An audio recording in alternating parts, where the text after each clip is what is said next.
Programang ito ay rated SPG. Striktong patnubay at gabay ng magulang ang kailangan. Maaaring may masiselang tema, lengguwahe, karahasan, sexual, horror o droga na hindi angkop sa mga bata.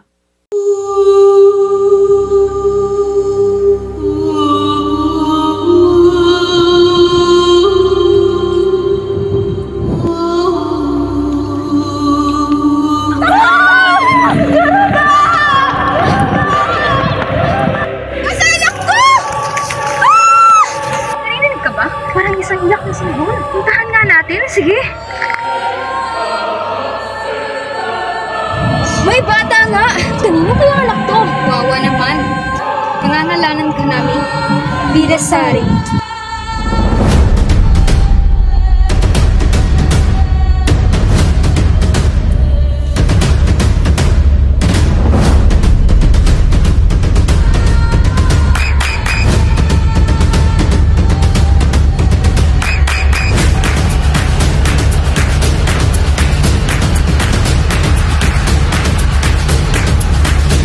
Masama talaga ni Lila Sari.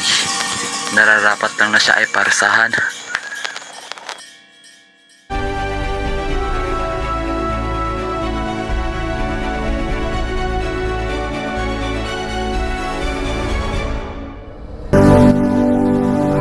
Kahariang Kembayan ay isang lugar na kung saan maligayang namumuhay ang mga mamamayan.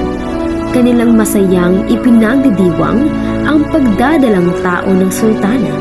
Ngunit, sa pagdating ng mapamuksang higanting ibon na Garuda na siyang tinuturing na salot ng kaharian, ang mga mamamayan ay napilitang magtago at umalis dahil sa takot.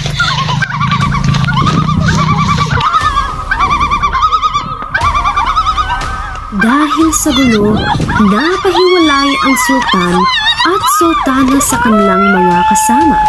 Sa kanilang paglayo ay inabutan ng panganganak ang sultana sa tabi ng ilog.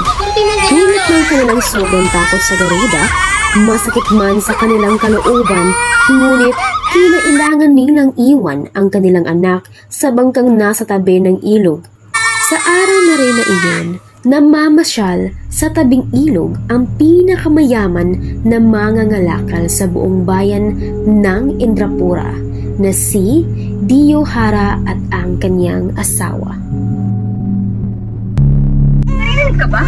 Parang isang ilak na simbol. Puntahan nga natin, sige. May bata nga! Kanino kaya anak to? Kawawa naman. Pangangalanan ka namin. Bidasari.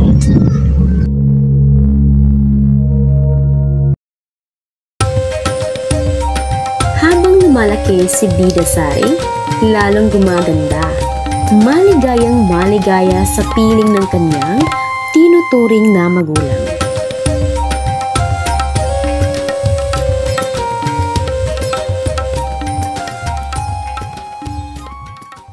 Ang Sultana Mugendra ng Indrapura ay 2 taon nang kasal kay Lila Sari.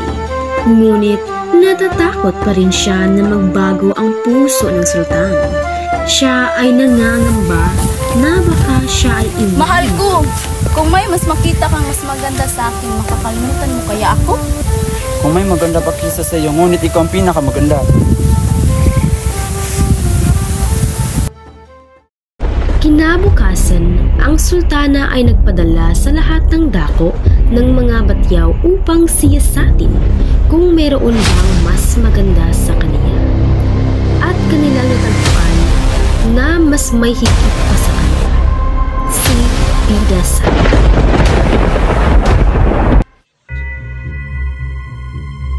Dapat ako lang ang pinakamaganda dito sa kahariang Indrapura.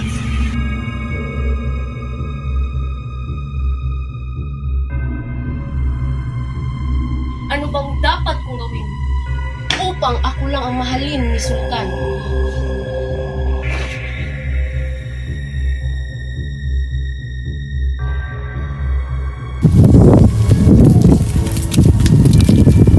Magandang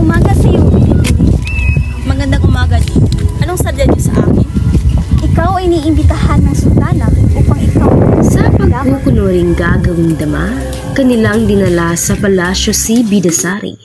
At sa tuwing aalis ang sultana, ay kinukulong nila ito at pinaparusahan. Saan mo ko dati? Halika dito! Halika dito! Maawa ka dun! Halika dito! Halika! Maawa ka! Ano kasalanan ko sa iyo? Ano kasalanan ko sa iyo? Halika dito! Ako kasalanan! Halika dito! Tama na! Tandaan mo, walang hihigit sa akin. Ako lang ang maganda dito.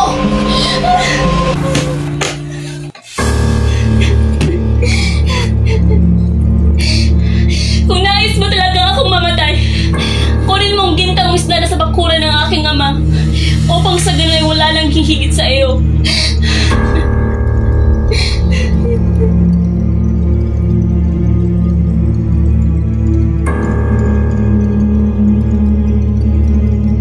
Ipinakuha ni Lilasari ang isda at pinahintulutang makabalik si Bidasari sa piling ng kanyang mga magulang.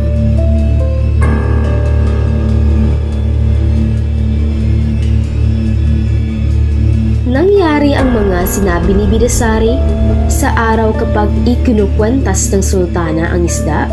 Si Bidasari ay nakaburol sa kanyang bahay at sa gabi lamang siya nabubuhay. Ako ay labis na nababahala sa kalagayan ni Bidasari. Sa umaga, siya ay mahimbing na natutulog. Pero sa gabi, siya ay nabubuhay. Ano bang dapat natin gawin para sa atin? Tayo ay magpatayo ng isang palasyo sa liblib na kagubatan at doon natin siya itatago upang protektahan mula kay Lilasari. Itinira nila si Bidasari sa palasyo na laging nakasarado.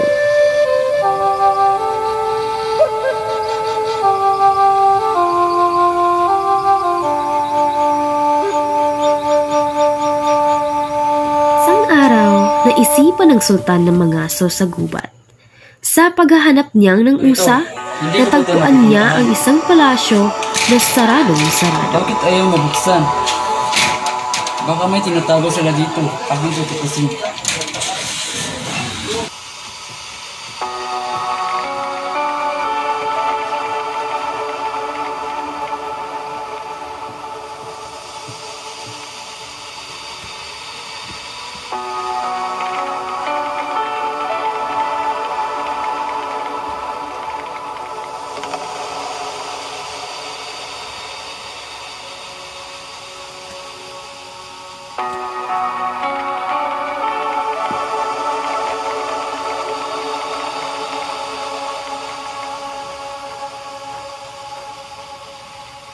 Ngunit, hindi niya ginising si Bidasari. Kinabukasan ay nagbalik siya at hinintay sumapit ang gabi.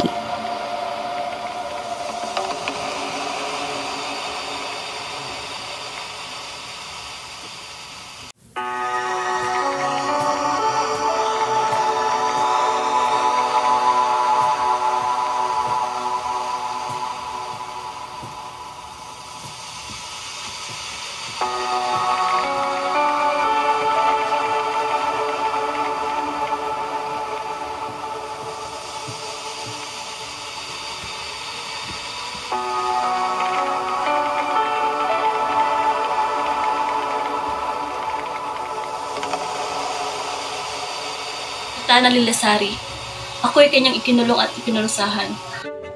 Ang sama talaga ni Lilasari. Nararapat lang na siya ay parusahan. Mahal ko! Totoo ba? Anong totoo? Anong pinagsasabi mo, mahal ko? Nakita kami ni Bidasari at sinabi niya sa akin lahat ng ginawa ko sa kanya. Huwag kang maniwala sa babaeng yun, mahal ko. Ako ang pinaraan mo dahil ako ang mahal mo. Huwag mo nang bilogin ang isip ko. Ang sama-sama talaga. Mahal ko, huwag mo kong iwan. Huwag kang umasa na babalik pa ako sa iyo. Mahal ko!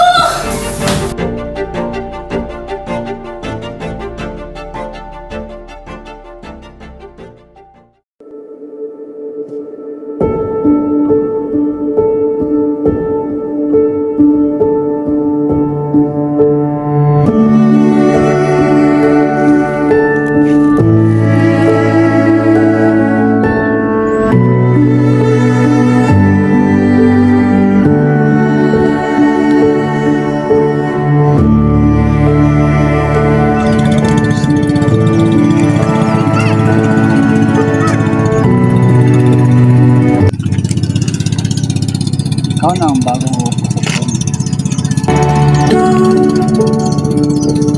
Tell me to calm down. Look all around us here.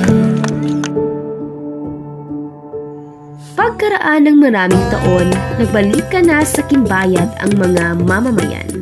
Nagkaroon pa ng isang anak, ang tunay na mga magulang ni Bida Sari. Siya ay si Sinapati. Maaari ko bang malaman ang iyong pangalan? Ako si Sinapati. Kamukhang kamukha mo ang aking kapatid. Maaari ba kitang maging kaibigan? Ito ay aking ikinagagalak.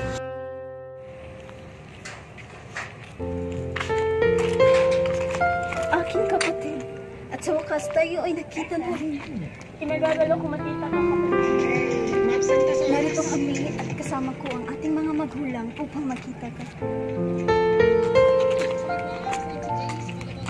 Anak, patawarin mo kami na iyong ama. Ako'y ayos naman.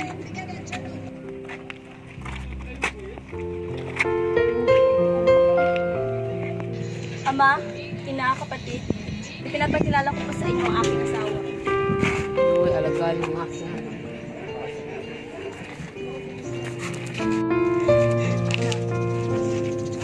Patawarin mo ako sa katotohanan. Hindi pala ako ang tunay mong magulang. Ikaw ay napulot ko lang sa pagkinay nito. Patawad, anak.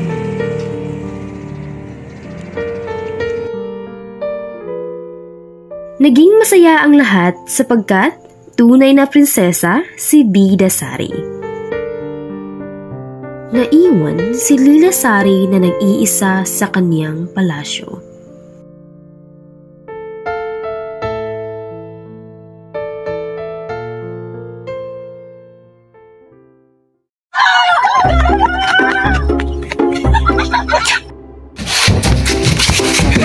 Saan mo ko dadali sa dito? Halika ka dito! Katawa mo ka! Katawa ko si Daddy! Saan mo ko dadali ka dito? Maawa ka! Halika dito!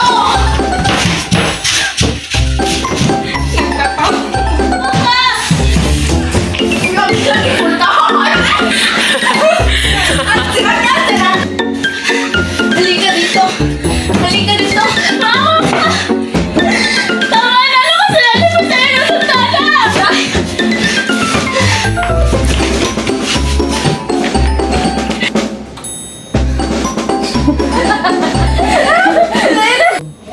Tayo ay magpatayo ng isang palasyo sa liblib na lugar. At doon natin siya itatago at protect. Nalagar mo na ba?